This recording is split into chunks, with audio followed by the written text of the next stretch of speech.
We skip past the question of the girlfriends without mentioning one of the other barn burners, and that is there was another girlfriend that he had whose letters with Barack were produced to you. She gave you letters between the two of them, except for the one paragraph that would then wind up going public via other means, via Emory University. You sent a researcher to go print what was in that paragraph. In the letters that were given to you, it just said a paragraph about homosexuality.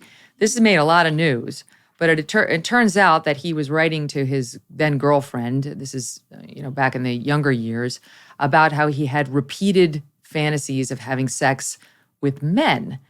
Now, what do you make of this? It's like, is Barack Obama a gay man? Is he a bisexual man? Like, what is your takeaway of the significance of that paragraph and why she didn't want to produce it to you and why no one's really gone there on the reporting, even though it has been out there once it was made public via Emory?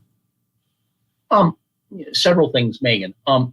Both Alex McNair, who was Barack's girlfriend of 1981 to 1983, and Genevieve Cook, who was his girlfriend in New York in 84, 85, both shared with me all the letters that Barack had written them back then. Barack was very much someone who was sending handwritten letters and postcards, not just to girlfriends, but to other friends during the 1980s.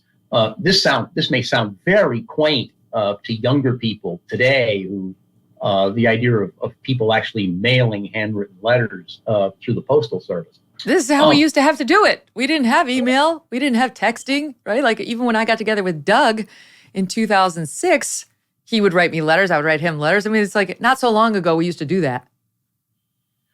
So when I first went to see Alex McNair out Eastern Long Island, this would have been 2009, 2010, so Barack is president.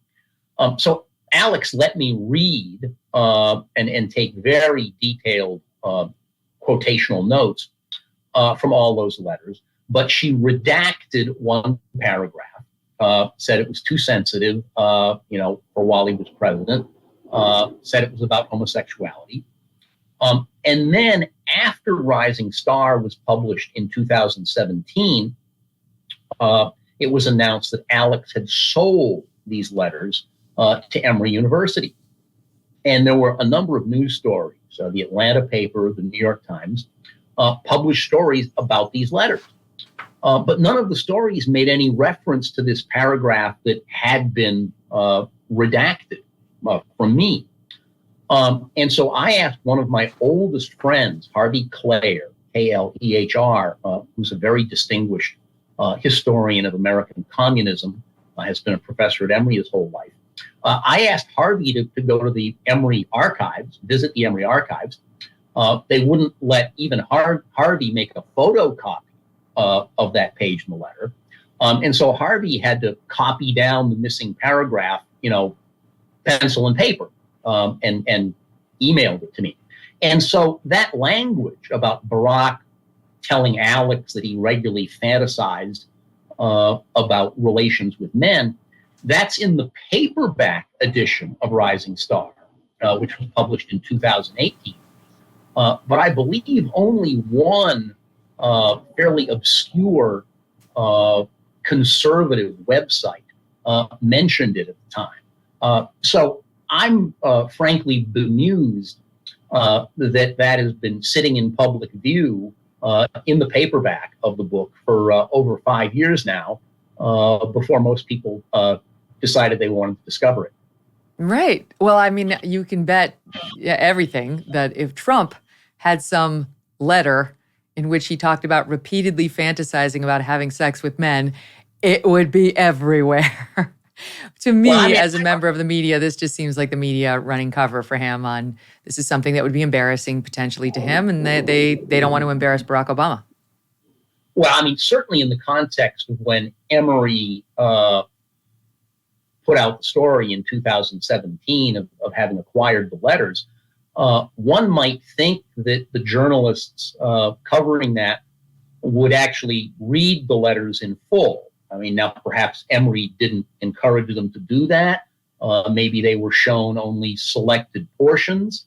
But it's the same thing with, my finding Sheila Jaeger in 2009. You just have to have the historical discipline or the historical motivation to go to the library and read things. That's crazy. What you seem to be expecting of journalists. I don't understand this high bar that you've set. Do a little research. Well, I mean, but I think there too, to me, it's like the elevation of Barack Obama was important to the left in this country. It was important to them. It was, you've made this point too, they were working something out of their own, about their own history, their own feelings, race, and so on. And factoring in, yes, point taken that Sheila is half Japanese too, but also half Dutch. So she looks white. So a white-ish ex-girlfriend fantasizing about having gay sex, that was not part of the program. That no one would have any interest in that. They only wanted to elevate the 2004 Democratic National Convention speaker. There is no black, red America. There is no blue America. There is only the red, white, whatever, the United States of America. And he would go on to govern in a very, very different way, as even he would ultimately admit. The Obama presidency turned out very different than what people who'd known Barack back in Illinois politics would have expected. And indeed, as you just emphasized in terms of that 2004 Democratic Convention speech, Barack was in no way up through that time someone who embraced or advocated what we nowadays call identity politics. Barack, during those early years, was much more someone in the Dr. King tradition of a multiracial progressive coalition. That's the Barack Obama who was, running for the U.S. Senate, running for the presidency. Yeah. So what happened? I think there's no question. I may have said this to David Samuels, perhaps not. But my 3 days of conversations with President Obama in the Oval Office left me with the very clear feeling and belief that the experience of the presidency had made him blacker. That by 2016, he is much more consciously identifying as African American than he was in, say, even 2008. Look, you did the tough thing during COVID. You paid your people and pulled your business through the pandemic. And now doing the tough thing could qualify you for up to $26,000 per employee at covidtaxrelief.org.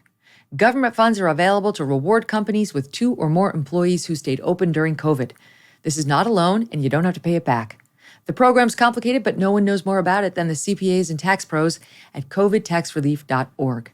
You pay nothing up front. They do all the work and share a percentage of the cash they get you. Businesses of all types, including nonprofits and churches, can qualify, even those who took PPP loans and even if you had increases in sales. You did the tough thing for your employees during COVID. Now let covidtaxrelief.org help get you up to $26,000 per employee. Visit covidtaxrelief.org. That's covidtaxrelief.org, covidtaxrelief.org.